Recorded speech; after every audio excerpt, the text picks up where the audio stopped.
નમસ્કાર મિત્રો, સ્વાગત છે તમારું એચએનજીયુ સ્ટડી પોઈન્ટ યુટ્યુબ ચેનલના એક નવા વિડીયોમાં.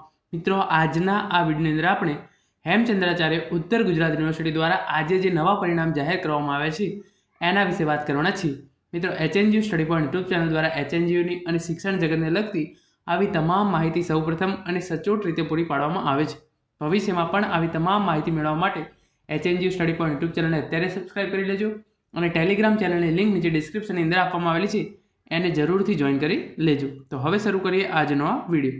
તો એના માટે એચએનજીયુની જે ઓફિશિયલ વેબસાઇટ છે ngu.ac.in એના પર હું આવી ગયો છું અને અહીંયા રિઝલ્ટ્સમાં જઈ યુનિવર્સિટી દ્વારા આજે જે નવા પરિણામ જાહેર કરવામાં આવે છે એ તમે જોઈ શકો છો.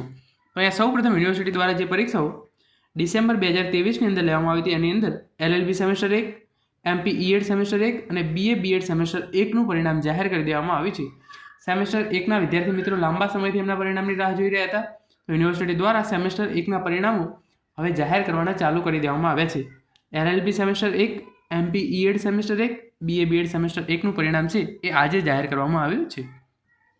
આ ઉપરાંત યુનિવર્સિટી દ્વારા જે પરીક્ષાઓ ઓક્ટોબર 2023ની અંદર લેવામાં આવી હતી એની અંદર MCA સેમેસ્ટર 3નું પરિણામ જાહેર કરી દેવામાં આવ્યું છે અને યુનિવર્સિટી દ્વારા જે પરીક્ષાઓ તાજેતરમાં ફેબ્રુઆરી 2024ની અંદર લેવામાં આવી હતી એની અંદર SY MBBS, SY BDS, TY BDS, TY MBBS part 2 અને 4th યર BDSનું પરિણામ છે એ જાહેર કરી દેવામાં આવ્યું છે. તો મિત્રો, આ હતો આજનો વિડીયો જેની અંદર આપણે યુનિવર્સિટી દ્વારા આજે જે નવા પરિણામ જાહેર કરવામાં આવે છે એના વિશે વાત કરી છે. Thank you so much for watching.